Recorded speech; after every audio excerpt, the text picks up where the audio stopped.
ஹீராவோட X ஹஸ்பண்ட யாரோ மண்டையிலேயே அடிச்சிட்டாங்க. அது யாருங்கிறது தெரியல. ஹீரா கிட்ட அன்பும் பாசமும் இருக்கிற மாதிரி நம்மளோட லாயர் மின்ஜோன் பேசுறாங்க. இதுக்கப்புறம் என்ன நடந்தது அப்படிங்கறத கண்டினியூவா பாத்துடலாங்க. மறக்காம என்னோட வாய்ஸ் ஓவர் நரேஷன் ஸ்டோரி எல்லாம் பிடிச்சிருந்ததுன்னா லைக் பண்ணிட்டு பாருங்க. அப்படியே உங்க ஃப்ரெண்ட் அண்ட் ஃபேமிலி கூட ஷேர் பண்ணிக்கோங்க. வரைக்கார சப்ஸ்கிரைப் பண்ண பாத்துட்டு இருந்தீங்கன்னா மறக்காம சப்ஸ்கிரைப் பண்ணிக்கோங்க. நம்ம மின்ஜனோட அக்கா சிமாவை துரத்துக்கிட்டே இருந்தான் இல்லையா ஒரு டாட்டூ. அந்த டாட்டூ போட்டவன் வேற யாருமே இல்ல, இந்த கலெக்ஷன் கம்பெனியோட ஹெட் தான். அதையவே இப்பதான் நம்மளுக்கு காட்டுறாங்க. ஒரு வாட்டி இந்த ஷிப்ல ஏறி எங்காவது போயிடலாம் அப்படின்னு சொல்லிட்டு டிக்கெட் எடுத்திருப்பாங்க இல்லையா, அந்த இடத்துக்கு கலெக்ஷன் டிபார்ட்மெண்ட்டை சேர்ந்த ஒருத்தன் வந்திருப்பான் இல்லையா, அவன் கூட வந்திருந்ததும் அந்த ஹெட், அதாவது அந்த டாட்டூ தான். இதுக்கப்புறம் நம்ம டாட்டூ அப்படின்னு சொல்லிட்டு நம்ம கண்டினியூவா கூப்பிட்டுக்கலாம். அப்ப மட்டும் கிடையாது, தன் தம்பிக்கு போன் பண்ணி சிமா பேசுற சமயத்துல வந்து கூப்பிட்டு போனது அப்படின்னு சொல்லிட்டு எல்லாமே இந்த டாட்டூ தான். அந்த டாட்டூ தான் இந்த கலெக்ஷன் டிபார்ட்மெண்டோட ஹெட்டாவும் இருந்திருப்பான். அந்த டாட்டூவோட ஃபேஸை இப்ப காட்டுறப்பதான் நம்மளுக்கு தெரிய வருது ரெண்டு பேரும் ஒரே ஆள் அப்படின்னு சொல்லிட்டு. அதுவும் கடைசியா நம்ம இந்த ஷிப் ஏறி எங்காவது போயிடலாம் அப்படின்னு சொல்லிட்டு நம்ம மின்ஜனோட அக்கா நினைச்சிருப்பாங்க இல்லையா, கடைசியில தன்னை கண்டுபிடிக்கிறதுக்கு எங்கேயும் ஆட்கள் வந்துட்டாங்க அப்படின்னு சொல்லி அவங்க அங்கிருந்து ஒளிஞ்சு மறைஞ்சு தப்பிச்சிருப்பாங்க. அப்ப அவங்க தனியா தங்கி இருக்கிற வீட்டுக்கு வந்திருப்பாங்க.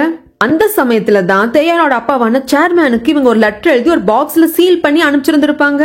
அதுக்கப்புறமாக சிமாக்கு என்ன ஆச்சு அப்படிங்கறதே தெரியல. அந்த ஷிப்லயும் அவங்க போல. அப்படி இருக்கிறப்போ அவங்க இப்ப எங்க இருக்காங்க ஏது இருக்காங்க அப்படிங்கறது யாருக்கும் தெரியல. இந்த பக்கம் ஹீராவோட எக்ஸ் ஹஸ்பண்ட தலையில அடிச்சதும் இந்த டாட்டூ தான். ஏன்னா தேயானிய பிளாக்மெயில் பண்ண ஆரம்பிச்சிட்டான் இல்லையா எக்ஸ் ஹஸ்பண்ட். அதனாலதான் தேயான் போட்ட பிளான். தேயான் எக்ஸ் ஹஸ்பண்ட மட்டும் கொல்ல சொல்லிருக்க மாட்டான், நம்ம ஹீராவையும் சேர்த்துதான். அதனாலதான் எக்ஸ் ஹஸ்பண்ட தலையில அடிச்சு கொன்னுட்டு ஹீராக்கு எக்ஸ் ஹஸ்பண்ட் அனுப்புற மாதிரியே மெசேஜ் அனுப்பிச்சிருந்திருப்பான். இந்த மாதிரி நான் இங்க இருக்கேன், நீ வரல அப்படின்னா உன் பையனை தேடி போவோம் அப்படின்னு சொல்லிட்டு. அதுக்கு வர்றப்பதான் நம்ம ஹீராவோட கையை பிடிச்சிட்டு ரொமான்டிக்கா பேசியிருப்பாரு. உன்னை கவனிச்சுக்கோ, உன்னை பத்தி பாத்துக்கோ அப்படின்னு சொல்லிட்டு பேசியிருப்பாரு நம்ம மின்ஜோன். நம்ம ஹீரா என்னது ஏது அப்படிங்கிற மாதிரி கையை பாக்குறப்போ மின்ஜன் வந்து கையை டக்குன்னு விட்டுருவாங்க. அந்த டேட் என்ன பண்ணிருப்பான்னு எக்ஸ் ஹஸ்பண்ட் அடிச்சு போட்டு தள்ளினதோட மெசேஜும் அனுப்பிச்சாச்சு நம்ம ஹீராக்கு. இருந்தாலும் ஹீரா வராம இருக்கிறதுனால அந்த பில்டிங் முன்னாடி வெயிட் பண்ணிட்டு இருப்பான் கார்ல. ஆனா கூடவே மின்ஜன் வர்றதுனால இப்போதைக்கு எதுவும் சீன் கிரியேட் பண்ண வேண்டாம்னு சொல்லிட்டு அவன் போயிடுவான். ஹீராக்கு இருப்பு கொள்ளாது. நம்ம எக்ஸ் ஹஸ்பண்ட் வேற நம்மள அங்க வர சொன்னா நம்ம போல, அவன் தான் நம்மளோட பையனை தேடி போயிட்டு என்ன பண்றது எதுவும் தெரியல அப்படின்னு யோசிச்சுட்டு இருக்கிறப்போ சரி பையனுக்கே கால் பண்ணி பாக்கலாம் அப்படிங்கிறப்ப பையன் நல்லா இருப்பான். சரி பையனுக்கு எந்த ஒரு பிரச்சனையும் இல்ல, அவன் வந்து சேஃபா இருக்கான், அது வரைக்கும் ஓகே. அதையும் தாண்டி நம்ம எக்ஸ் ஹஸ்பண்ட் ஏதாவது பண்ணா பாத்துக்கலாம் அப்படின்னு ஒரு முடிவுக்கு வந்துருவாங்க. இந்த பில்டிங்கை கவர் பண்ற மாதிரியே அங்க இங்கன்னு சொல்லிட்டு சிசிடிவி கேமராஸ் வந்துட்டு மின்ஜோன் செட் பண்ணிருப்பாங்க. அதன் வகையில இப்படி ஒரு கார் வந்து நிக்குது, கொஞ்சம் சந்தேகத்துக்கு இடமா இருக்கு அப்படிங்கறது எல்லாத்தையும் பார்த்து நோட் பண்ணிக்கிறாங்க. இப்படி எக்ஸ் ஹஸ்பண்ட போட்டு தள்ளின கையோட இவங்களை ஹீரோ எதுவும் பண்ண முடியல இல்லையா, ரிப்போர்ட் பண்ணும் அப்படிங்கிறதுக்காக தேயான் கிட்ட போய் பேசுறாங்க. ஆக்சுவலா இந்த டாட்டூ ஃபர்ஸ்ட் வந்துட்டு தேயானோட அப்பா கிட்ட சேர்மன் கூட தான் இருந்திருப்பான். அவர் வந்துட்டு இவன் அந்த அளவுக்கு திறமையானவன் அப்படின்னு சொல்லிட்டு விட்டுருப்பாங்க.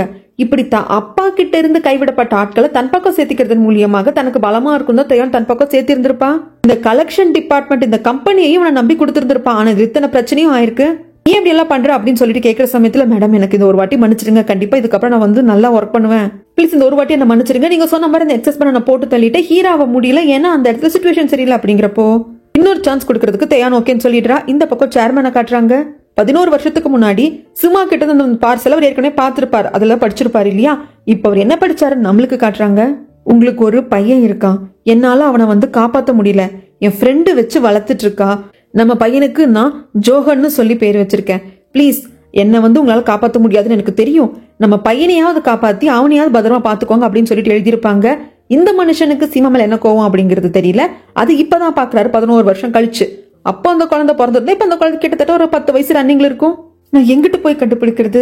சரி அப்போ சிமாவோட ஃப்ரெண்டு கிட்ட தானே வளர்ந்துட்டு இருக்கிறான் நம்ம பையன், அந்த ஃப்ரெண்டு யாருன்னு கண்டுபிடி அப்படின்னு சொல்லிட்டு சொல்றாங்க. இந்த பக்கம் நம்ம ஹீரா பாவம் மின்ஜோன் சொன்ன வார்த்தைகள் எல்லாம் இவங்களை டிஸ்டர்ப் பண்ணிடுது. மின்ஜோனை பத்தின அதிக நினப்பு வருது, மின்ஜோனை பிடிச்சும் போயிடுது. ஒரு கேஸ் விஷயமா பேசுறதுக்காக மின்ஜோன் கூப்பிடுவாங்க. மின்ஜோன் எப்ப கூப்பிட்டாலும் அப்படியே அசால்ட்டா போறவங்க இந்த வாட்டி கொஞ்சம் மேக்கப் பண்ணிட்டு போறாங்க. அதை இவனா நோட் பண்ணவும் செய்யறாங்க. கார்ல வர்றப்ப கேஸ் பத்தின எல்லா டீடைல்ஸும் சொல்லிடுவாங்க. FB இன்சூரன்ஸ் கம்பெனி பத்தின கேஸ் தான் அது. அங்க ஒர்க் பண்ண ஒரு ஸ்டாஃப் வந்து இறந்து போயிருக்காங்க. இதுக்கு பின்னாடி ஏதோ மர்மம் இருக்கு. அவங்க ஹஸ்பண்ட் கிட்ட போய் நீங்க பார்த்து பேசுங்க, அப்ப உங்களுக்கு எல்லா டீடைல்ஸும் தெரிய வரும். அங்க ஒர்க் பண்ற ஒரு எம்ப்ளாயோட பிரச்சனை கிடையாது, நிறைய பேருக்கு இந்த பிரச்சனை இருக்கு. அதனால அந்த கம்பெனி முன்னாடி ப்ராட்டஸ்டே பண்ணிட்டு இருக்காங்க அப்படின்னு எல்லாத்தையும் சொல்லிட்டு அந்த ரெஸ்டாரண்ட்ல இறக்கி விட்டு போயிடுவாங்க. இறந்து போனது ஒரு லேடி, அந்த லேடியோட ஹஸ்பண்ட் அங்கதான் இருப்பாங்க. சொல்லுங்க சார், ஒர்க் ப்ரெஷர் நல்ல உங்க மனைவி சூசைட் பண்ணிட்டாங்களா அப்படிங்கிறப்போ இல்லைங்க, என் மனைவிக்கு 6 மாசத்துக்கு முன்னாடி கேன்சர் இருக்கு அப்படின்னு சொல்லிட்டு நாங்க டயக்னோஸ் பண்ணோம், அவ இறந்து போனது கேன்சர்னாலதான் அப்படின்னு சொல்லிட்டு என்னென்ன மெடிக்கல் இன்சூரன்ஸ் எடுத்திருப்பாங்களோ அது எல்லாத்தையும் வைக்கிறாங்க. ஒருத்தங்க இத்தனை எடுப்பாங்களா சார் அப்படின்னு கேட்கறதுக்கு அதுதான் மேடம் தலையெழுத்து. ஒரு இன்சூரன்ஸ் கம்பெனில வேலை செய்யறா, டார்கெட் கரெக்டா முடிக்கல அப்படின்னா அவங்களுக்கே அவங்க நிறைய இன்சூரன்ஸ் பாலிசிஸ் எடுத்துப்பாங்க, வேற வேற பாலிசிஸ் எடுத்துப்பாங்க. ஒன்னு ஹெல்த் இன்சூரன்ஸ், இல்லன்னா டெத் இன்சூரன்ஸ் அந்த மாதிரி எடுத்துப்பாங்க. இன்னும் சொல்ல போனா என் பேர்ல கூட நிறைய பாலிசிஸ் எடுத்திருக்கா அந்த டார்கெட் முடிக்கணும் அப்படிங்கிறதுக்காக. திருப்பி இதுல என்ன அந்த கம்பெனி மேல பஞ்சாயத்து அப்படிங்கிறப்போ அதுக்கப்புறம் இவர் சொல்றத ஷாக்கிங்கான விஷயமா இருக்கு. ஆக்சுவலா ஒரு இன்சூரன்ஸ் கம்பெனில வேலை செய்யறப்போ இந்த பிளான் இருக்கு அப்படின்னு சொல்லிட்டு பிளானர் கிட்ட கொடுப்பாங்க. அதாவது அந்த பாலிசி பிடிக்கிறவங்கன்னு சொல்லுவாங்க, நான் பிளானர்னே சொல்றேங்க. அந்த பிளானர் தான் கிளைண்ட் கிட்ட பேசுவாங்க. இது இந்த எல்லாம் இருக்குதுங்க, உங்களுக்கு வந்து இது கரெக்டா இருக்கும், இந்த அமௌண்ட் போடுறீங்களா, அப்போ இந்த பாலிசி கரெக்டா இருக்கும்னு சொல்லுவாங்க. ஆனா அந்த இன்சூரன்ஸ் கம்பெனில 2 ஃபார்ம் வச்சிருக்காங்க. பிளானர் கிட்ட கொடுக்கறது ஒரு ஃபார்ம், கஸ்டமர் கிட்ட கொடுக்கறது ஒரு ஃபார்மா இருக்கும். உதாரணத்துக்கு ஒருத்தங்க ஹெல்த் இன்சூரன்ஸ் எடுக்கிறாங்க அப்படின்னா ஃபர்ஸ்ட் அவங்கள ஹெல்த் டெஸ்ட் பண்ணுவாங்க. அவங்களுக்கு வந்து தீர்க்க முடியாத வியாதியோ கேன்சர் அந்த மாதிரிலாம் இருக்கக்கூடாது. அப்படி இருந்ததுன்னா அது அதுக்குள்ள கிளைம் ஆகாது அப்படிங்கிற மாதிரி வரும் இல்லைங்களா. டெத் இன்சூரன்ஸ் போட்டா கூட சூசைட் பண்ணிக்கிட்டு அந்த பணத்தை வந்து கிளைம் பண்ண முடியாதுங்கிற மாதிரி இருக்கும் இல்லையா. அந்த மாதிரி பாலிசிஸ் எல்லாம் பிளானர்ஸ் கிட்ட கொடுத்துருவாங்க. பிளானர்ஸ் கிட்ட கொடுக்கற அந்த பாலிசில தான் இருக்குது வேணையே. உங்களுக்கு கேன்சர் நோய் இருந்தாலும் நீங்க இன்சூரன்ஸ் பாலிசி எடுத்துக்கலாம், உங்களுக்கு நாள்பட்ட நோய் இருந்தாலும் எடுத்துக்கலாம் அப்படிங்கிற மாதிரி எல்லாம் அந்த பாலிசில இருக்கும். இந்த பிளானர் அதை கஸ்டமர் கிட்ட எக்ஸ்பிளைன் பண்ணிடுவாங்க. கஸ்டமரும் பாலிசி போட்டுருவாங்க. போட்டதுக்கு அப்புறமா அவங்களுக்கு ஒரு ஃபார்ம் போகும் இல்லையா. அந்த ஃபார்ம்ல உங்களுக்கு கேன்சர் நோய் இருந்தா அந்த பாலிசி செல்லுபடி ஆகாது, நீங்க அந்த கேன்சர் நோய்க்காக ட்ரீட்மெண்ட் எடுக்கிறீங்கன்னா உங்களால அந்த அமௌண்ட் கிளைம் பண்ண முடியாது, கேன்சர் நோயால சாகுறீங்க அப்படின்னா அந்த அமௌண்ட் உங்க ஃபேமிலியால கிளைம் பண்ண முடியாதுன்னு இருக்கும். கஸ்டமர் என்ன பண்ணுவாங்க, ஏமா உன்ன நம்பி தானே போட்டோம், எங்க கிட்ட சொன்னது வேற மாதிரி சொன்னா இப்ப பாலிசி வேற மாதிரி பேப்பர்ல இருக்கு அப்படின்னதும் இந்த பிளானர் என்ன பண்ணுவாங்க, அவங்களுக்கு அடுத்தடுத்தபடியான ஆபீசர்ஸ் இருப்பாங்க இல்லையா, மேனேஜர், அசிஸ்டன்ட் மேனேஜர் சொல்லிட்டு அவங்க கிட்ட எல்லாம் போய் பேச, கஸ்டமர்ஸும் போய் பேச இது மிகப்பெரிய பிரச்சனை ஆயிடுது. ஏன்னா பிளானர் என்ன பண்ணுவாங்க, இது பாருங்க எங்களுக்கு கொடுத்த ஃபார்ம்ல இதுதாங்க இருந்தது நான் சொன்னேன் அப்படின்ட்டுருவாங்க. அப்ப கஸ்டமர் என்ன பண்ணுவாங்க, இதையும் போய் மேனேஜர் கிட்ட கேட்பாங்க. சார் எதுக்காக சார் அந்த பிளானர் கிட்டயும் ஒரு பாலிசி கொடுக்குறீங்க, கஸ்டமர் எங்க கிட்ட வேற மாதிரி பாலிசி கொடுக்குறீங்க, என்ன ஏதுன்னு கேட்கிறப்போ அந்த மேனேஜர் கூப்பிட்டு ஸ்டாஃபை திட்டுவான். நீ எதுக்காக இப்படி கம்பெனி விவகாரத்துல எல்லாம் வந்துட்டு தேவையில்லாத கஸ்டமர் கிட்ட சொல்ற அப்படின்னு சொல்லிட்டு. இதுல பாதிக்கப்படுறது யாரு, பிளானர் தான். கஸ்டமர் என்னால இதுக்கு மேல கட்ட முடியாது, என்னமா பண்ணுங்க அப்படின்னு சொல்லிட்டு போயிருவாங்க, இல்ல கேன்சல் கூட பண்ணிக்கலாம். ஆனா பிளானருக்கு வேலை பாதிக்கப்படுது, ஸ்ட்ரெஸ் ஆகுது. ஒரு ஸ்டேஜுக்கு மேல போய் கஸ்டமரை தப்பா கைட் பண்ணிட்டாங்க, பொய் சொல்லி பாலிசி எடுத்துட்டாங்கன்னு சொல்லிட்டு அவங்க மேல நிறைய குற்றச்சாட்டுகள் வர ஆரம்பிச்சிரும். இவங்க மனைவி மேல அதே மாதிரி குற்றச்சாட்டுகள் வர ஆரம்பிச்சிருக்கும். அந்த சமயத்துல தான் இவங்களுக்கு கேன்சர் இருக்கிற டயக்னோஸ் பண்ணிருப்பாங்க. இந்த ஸ்ட்ரெஸ்னாலையும் கேன்சர் எதிர்த்து போராட முடியாம அவங்க இறந்தும் போயிருப்பாங்க. இதெல்லாம் கேட்கிற ஹீரா கட பாவீங்களா அப்படிங்கிற மாதிரி இருக்கு. கடைசியில் வீட்டுக்கே வந்து கூட இன்னும் சில விஷயங்கள பேசணும் இல்லையா, டீட்டெயில் அதை பத்தி பேசிட்டு இருக்கிறப்போ இவருக்கு ஒரு பெண் குழந்தை இருக்கும். இவரோட அம்மா கூட அந்த குழந்தை வெளியே போயிருக்கும். வெளியே போயிட்டு வந்த குழந்தை ஒரு லேடி ஸ்லிப்பர் பார்த்ததும் அம்மா இருக்காங்கன்னு உள்ள ஆசையா ஓடி வந்துரும். ஆனா ஹீராவை பார்த்துட்டு ஏமாந்து போயிட்டு ரூம்குள்ள போயிட்டு அழ ஆரம்பிச்சிருமா. ஹீராக்கு புரியுது, என்ன வந்து உங்க ஒய்ஃப் நினைச்சிட்டா போல இருக்கு உங்க குழந்தை, ஸ்லிப்பரை பார்த்து நினைச்சிருப்பா, நான் தப்பு பண்ணிட்டேன், நான் வீட்டுக்கு வந்திருக்க கூடாதோ அப்படின்னு சொல்லிட்டு இவர்கிட்டயும் மன்னிப்பு கேட்கறாங்க. இவரோட அம்மா கிட்டயும் மன்னிப்பு கேட்கறதுக்கு பரவாயில்லமா நீ என்ன பண்ணுவ, சின்ன குழந்தை பெரிய ஆக புரிஞ்சுப்பா, இப்ப தான் அம்மா வீட்டுக்குள்ள இருந்துட மாட்டாளா அப்படிங்கிற ஒரு அல்பாசம் அந்த குழந்தைக்கு. ஏற்கனவே என் மருமகளை படி கொடுத்துட்டு இருக்கிறமா, அந்த குழந்தைக்கு ஒரு அம்மாவா சத்தியமா என்னால இருக்க முடியாது. ஆனா ஒரு நல்ல பாட்டியா இருந்து வளர்க்கணும்னு நினைக்கிறேன். அப்பாவா இருக்கிற இவனாவது அந்த பொண்ணுக்கு நல்ல அக்கறையை கொடுக்கணும், அது கொடுக்க முடியாம இப்ப இந்த கேஸ் பிரச்சனைன்னு போயிட்டு இருக்கு. என் மருமக மேல கேஸ் போட்டு வச்சிருக்காங்க அப்படின்னு சொல்றாங்க. அதாவது இவங்க கஸ்டமருக்கு தப்பான பிளான்ஸ் எல்லாம் கொடுத்துட்டாங்க. அதுக்கு அந்த கம்பெனி வந்து நஷ்டஈடு கேட்டிருக்கு. இவங்க ஒய்ஃப் இறந்து போயிட்டாங்களே, சோ ஹஸ்பண்ட் தான் கொடுக்கணும், இதுல இருந்து எங்களை காப்பாத்தி விடுமா அப்படிங்கிறப்ப சரி நான் பாத்துக்கிறேன் அப்படிங்கிறாங்க ஹீரா. அது மட்டும் இல்லாம அந்த கம்பெனி முன்னாடி நிறைய ஸ்டாஃப் வந்துட்டு ப்ராட்டஸ்ட் பண்ணிட்டு தான் இருக்காங்க அப்படின்னு சொல்றப்போ சரி வாங்க அந்த இடத்துக்கு போய் ப்ராட்டஸ்ட் பண்ற அந்த எம்ப்ளாயிஸ் கிட்டே நம்ம கொஞ்சம் பேசலாம் அப்படிங்கிற சமயத்துல திடீர்னு உள்ள இருந்து சவுண்ட் கேக்குது. குழந்தை திடீர்னு மயக்கம் போட்டு விழுந்துட்டா, பயங்கர அனிமிக்கா இருக்கான்னு தெரிய வருது. சரி சார் நீங்க குழந்தைய பாருங்க, நான் நேர்ல போய் பாத்துக்கிறேன் அப்படின்னு சொல்லிட்டு ஹீரா மட்டும் கிளம்புறாங்க. வெளியே ப்ராட்டஸ்ட் நடக்குது. எங்க ரத்தத்தை எல்லாத்தையும் உறிஞ்சி குடிச்சு எங்களோட வாழ்க்கையவே நிர்மூலமாக்கி இருக்கீங்களே அப்படின்னு சொல்லிட்டு எம்ப்ளாயிஸ் கேட்க, உள்ள இது எஃபி லைஃப் இன்சூரன்ஸ் தான், சேர்மேனோடதும் தேயானோடதும். ஆனா உள்ள அவங்க நல்லா ஒர்க் பண்ண எம்ப்ளாயிஸ்க்கெல்லாம் கிஃப்ட் கொடுக்கறது, அவார்டு கொடுக்கறது அப்படின்னு சொல்லிட்டு செரமனி கொண்டாடிட்டு இருக்காங்க. இந்த எஃபி இன்சூரன்ஸ் கம்பெனி மிஸ்டர் கு மேலயும் கேஸ் போட்டிருப்பாங்க. அதனால தான் மிஸ்டர் குவோட அந்த பில்டிங் எல்லாம் கைவிட்டு போயிருக்கும். இப்போ எந்த பில்டிங்ல கிரவுண்ட் ஃப்ளோர்ல மட்டும் தானே யூனா வந்து டிடெக்டிவ் ஆபீஸ் வச்சிருக்காங்க. ஆக்சுவலா இந்த பில்டிங் மொத்தமுமே இவங்களுக்கு சொந்தமா இருந்தது, யூனாவோட அப்பாவுக்கு சொந்தமா இருந்தது. என்ன பிரச்சனை ஏது பிரச்சனைன்னு தெரியல, இந்த இன்சூரன்ஸ் கம்பெனில இருந்து தான் கேஸ் போட்டிருந்திருப்பாங்க. நீங்க நஷ்டஈடு கொடுக்கணும்னு சொல்லிட்டு கொடுக்க முடியாததுனால பில்டிங் அவங்க கிட்ட இருந்து பறிச்சிருந்திருப்பாங்க. யூனாலும் ரொம்ப மனசு வெறுத்து போயிருந்திருப்பா. அவளால சம்பாரிச்சு பில்டிங் மொத்தத்தையும் மீட்க முடியல. அந்த பில்டிங்ல கிரவுண்ட் ஃப்ளோர்ல மட்டும் அவளால ஆபீஸ் வச்சுக்க முடிஞ்சது, அவ்வளவுதான். இதை பத்தி தான் அப்பா கிட்ட வந்து கேக்குறா, இங்க பாருங்கப்பா நீங்க வந்து சொன்னீங்க ஆக்சுவலா ஒரு வேரஸ் வந்து நெருப்பு பிடிச்சிருக்கோங்க, அதுக்கு பக்கத்துல இருந்து ஒரு சிகரெட் பிடிச்சிருப்பாரு, சிகரெட் பிடிச்சதுனால அந்த வேரஸ் தீ பிடிச்சது அப்படின்னு சொல்லிட்டு தான் கேஸ் போயிருக்கும். இந்த வேரஹவுஸோட ஓனர் எனக்கு நஷ்டஈடு வேணும்னு சொல்லிட்டு கேட்டிருந்திருப்பாங்க. இந்த வேரஹவுஸ் வந்து இன்சூரன்ஸ் பண்ணிருப்பாங்க. ஸோ அதுல கிளைம் பண்றப்போ இன்சூரன்ஸ் ஆஃபீஸ் பக்கத்துல இருந்து இந்த மாதிரி கொஞ்சம் இது பண்ணுவாங்களே, டிடெக்டிவ் எல்லாம் வச்சு என்ன நடந்தது எது நடந்ததுன்னு பாக்குறப்போ இந்த மாதிரி ஒருத்தர் சிகரெட் பிடிச்சிட்டு இருந்தாரு, அவராலதான் தீ விபத்து ஏற்பட்டிருக்கும் அப்படிங்கிறப்போ நம்ம மிஸ்டர் கு மேல இந்த கேஸை போட்டிருப்பாங்க. அந்த பில்டிங்கே மொத்தத்தையும் பிடிங்கிருப்பாங்க. இப்ப யூனாக்கு இருக்கிற கொஸ்டின் என்னன்னா, அப்பா நீ கண்டிப்பா அந்த நேரத்துக்கு அந்த வேர் ஹவுஸ் கிட்ட போக வேண்டிய அவசியம் கிடையாது. இது எல்லாமே நடந்தது 11 வருஷத்துக்கு முன்னாடி. அப்போ 11 வருஷத்துக்கு முன்னாடி அந்த வேர் ஹவுஸ் கிட்ட நீ எதுக்குப்பா போன? அதை மட்டும் எனக்கு சொல்ல. அப்ப கண்டிப்பா நீ ஏதோ ஒரு கிளைண்ட் வர சொல்லியிருப்பாங்க, நீ அதுக்கு மீட் பண்ணதான் நீ போயிருக்க. அது யாருன்னு சொல்லு அப்படிங்கிற மிஸ்டர் கு சொல்ல மாட்டேன்னு சொல்றாங்க.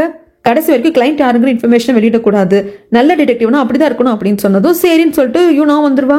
இது ஃபர்ஸ்ட் வாட்டி யூனா கேட்கறது இல்லைங்க, பல வாட்டி யூனா கேட்டிருப்பா. இப்போ இந்த கேஸுக்காகவும் சேர்த்து கேட்கறா. நான் இப்பவும் மிஸ்டர் கு சொல்ல மாட்டேன் அப்படின்னு சொல்லிட்டு ஸ்ட்ராங்கா இருந்துருவாங்க. அதுக்கப்புறம் இந்த மக்கள் கிட்ட நல்ல பேர் எடுக்கணும் அப்படிங்கிறதுக்காக கிளப் மூலியமாக அந்த இடத்துக்கெல்லாம் சின்ன சோசியல் சர்வீஸ் ஒர்க் பண்ற மாதிரி சேர்மனும் தேயானும் போவாங்க. சேர்மனுக்கு வயசாயிருச்சு, ரொம்ப நேரம் நிக்க முடியல, ஒன்னும் பண்ண முடியல. இதுக்கு மேல நீ பாத்துக்கோ தேயான் அப்படின்னு சொல்லிட்டு இவர் போவார். இவர் கார் ஏறி கிளம்புறப்போ ப்ரெஸ் மீடியா பீப்புள்ஸ் எல்லாம் வந்துட்டு பின்னாடி கார்ல இருந்து ஒருத்தர் இறங்குவாரு. அவங்கள ஃபோக்கஸ் பண்ணி போவாங்க. யாரு என்னன்னு தெரியல சேர்மன் பாப்பாரு. கடைசியில தான் தெரிய வரும் அவர் ஒரு மினிஸ்டர் அப்படின்னு சொல்லிட்டோம். இப்ப இவங்க சோசியல் சர்வீஸ் பண்ணிட்டு இருக்காங்க இல்லீங்களா, தேயானோட அவரு ஜாயின் பண்ணி இருந்திருப்பாங்க.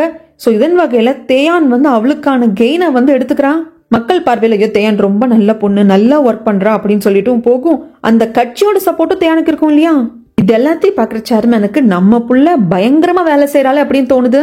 அதுக்கப்புறம் இவங்க எல்லாரும் ஒன்னா உட்காந்து பேசுறாங்க. இப்ப அந்த FB லைஃப் இன்சூரன்ஸ் கம்பெனி முன்னாடி உள்ள வேலை செஞ்ச எம்ப்ளாயிஸ் எல்லாம் யார் பாதிக்கப்பட்டாங்களோ அவங்கள ப்ரொடெஸ்ட் பண்ணிட்டு இருக்காங்க. பட் ஏன் இந்த ப்ராட்டஸ்ட் வந்து பெருசா போக மாட்டேங்குது, எந்த மீடியாவும் பேச மாட்டேங்குது அப்படின்னா எப்படி பேசுவாங்க, எல்லாத்தையும் தேயான் கண்ட்ரோல் பண்ணிருப்பா. சரி வேற என்ன பண்ணலாம் அப்படிங்கிறப்போ வேற இடத்துல ப்ராட்டஸ்ட் பண்ணலாம், போலீஸ் ஸ்டேஷன் முன்னாடி அந்த மாதிரி பெர்மிஷன் வாங்கி ப்ரோட்டஸ்ட் பண்ணலாம், அதுக்கு நம்மளுக்கு ரைட்ஸ் இருக்கு அப்படிங்கிறப்ப அந்த வேலையை பார்க்கலாம் அப்படின்னு சொல்லிட்டு போயிடுறாங்க. இப்படி மின்ஜூனோட அசிஸ்டன்ட் கிம் இவங்க எல்லாம் போனதுக்கு அப்புறமாக யூனா கிட்ட ஹீரா கேக்குறான், உன் முகமே சரியில்லை, என்னன்னு சொல்லு யூனா அப்படிங்கிறப்போ இல்லையே நான் நல்லா தானே இருக்கேன். இல்ல நீ கலகலன்னு இல்ல, ஏதோ ஒன்னும் மனசுக்குள்ள இருக்கு சொல்லு அப்படிங்கிற சமயத்துல மிஸ்டர் கு தாப்பா இருக்காரு இல்லையா, அவரோட கதையை தான் சொல்றா. இந்த மாதிரி இப்படிதான் நடந்தது, இந்த இன்சூரன்ஸ் கம்பெனில இந்த கேஸ் போட்டாங்க, இந்த பில்டிங் மொத்தம் எங்களுக்கு சொந்தமாக இருந்தது, இப்படி எல்லாம் ஆச்சு அப்படின்னு சொல்லிட்டு எல்லாத்தையும் சொல்லிட்டு நான் ரொம்ப எமோஷன் ஆயிட்டேன் இந்த கேஸ் எடுத்ததுல. அதான் எனக்கு வந்து என்ன எப்படி எக்ஸ்பிரஸ் பண்றதுன்னு தெரியல.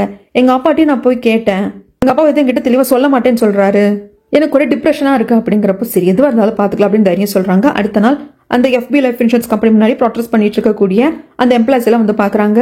அந்த குழந்தையோட அப்பாவும் வந்திருப்பாங்க. குழந்தைக்கு உடம்பு சரியில்லாம இருந்ததுனால இவர் கொஞ்சம் லேட்டா தான் வராரு. பட் அதில் ஹீரா பெருசா எடுத்துக்கிறது இல்ல. நம்ம ப்ரொடெஸ்ட் பண்ற இடத்த மாத்த போறோம், போலீஸ் ஸ்டேஷன் முன்னாடி பண்ணலாம், அப்பதான் மக்கள் நல்லா பார்ப்பாங்க, ரீச்சும் கிடைக்கும் அப்படின்னு சொல்லிட்டு சரி நம்ம வந்து இப்போ டாக்ஸி வந்து கொஞ்சம் பேருக்கு அரேஞ்ச் பண்ணிக்கலாம், 2 கார் இருக்கு, இந்த கார்ல நாங்க போறோம், இந்த கார்ல கொஞ்சம் பேர் வாங்க அப்படின்னு சொல்லிட்டு பிரிச்சுட்டு எல்லாரும் கிளம்புறாங்க. அப்படி போயிட்டே இருக்கிறப்போ ஹீரா வந்துட்டு இருக்கிற கார் ஆக்சிடென்ட்டுக்குள்ளாகுது. இது ஆக்சிடென்ட் கிடையாது அப்படிங்கிறது கொஞ்ச நேரத்திலேயே வந்து தெரிஞ்சு போயிடுது. ஏன்னா அப்படியே கற்பாம்பூச்சி மாதிரி கார் கவுந்து கிடக்குது. கொஞ்சம் அரை மயக்கத்துல இருக்காங்க ஹீரா. அப்போ ஒரு ஆள் அந்த பக்கம் போனவங்க குமிஞ்சு பாக்குறான்.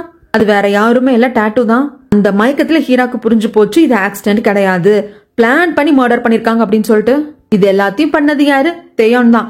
அவ ரொம்ப ஹாப்பியா இருக்கா, எல்லாத்தையும் கரெக்டா பண்ணிட்டோம் அப்படின்னு சொல்லிட்டு. இந்த பக்கம் 2 கார் போயிருக்கோங்க. ஒரு கார்ல அந்த குழந்தையோட அப்பா, இன்னும் ப்ரொடெஸ்ட் பண்ண 2-3 லேடிஸ், நம்ம ஹீரா வந்திருப்பாங்க, அது ஆக்சிடென்ட் ஆயிடுச்சு. இன்னொரு கார்ல தான் கிம் போயிருப்பாங்க, யோன் போயிருப்பாங்க, இன்னும் சில லேடிஸ் எல்லாம் போயிருப்பாங்க. வேற சில டாக்ஸிலும் இந்த லேடிஸ் எல்லாம் வந்திருப்பாங்க இல்லையா, அவங்க எல்லாம் அந்த இடத்த ரீச் பண்ணிட்டாங்க. எங்க ப்ராட்டஸ்ட் பண்ணலாம்னு சொல்லிட்டு பிளான் பண்ணிருந்தாங்க, அந்த இடத்துக்கு வந்துட்டாங்க. என்ன இன்னும் ஹீராவெல்லாம் காணுமே அப்படின்னு சொல்லிட்டு அங்க யோனா வெயிட் பண்ணிட்டே இருக்கிறப்போ நியூஸ் சேனல்ல பாக்குற நம்ம லாயர் மின்ஜூனுக்கு அப்பதான் தெரிய வருது இந்த பிரச்சனை நடந்திருக்குன்னு சொல்லிட்டு. உடனே அவர் அடிச்சு புடிச்சு அங்க வராரு. அதுக்கப்புறம் தான் கிம் யூனான்னு சொல்லிட்டு மத்தவங்க எல்லாருக்குமே தெரிய வருது. ஹாஸ்பிட்டலுக்கு வந்து பார்த்தா ஹீராக்கு எமர்ஜென்சியா வந்து ட்ரீட்மெண்ட் கொடுத்துட்டு இருக்காங்க. ஆனா ஹீராவோட உயிர் போயிடுது. இதுக்கப்புறம் நடந்தது அப்படிங்கறது நான் அடுத்த வீடியோல வந்து சொல்றேங்க.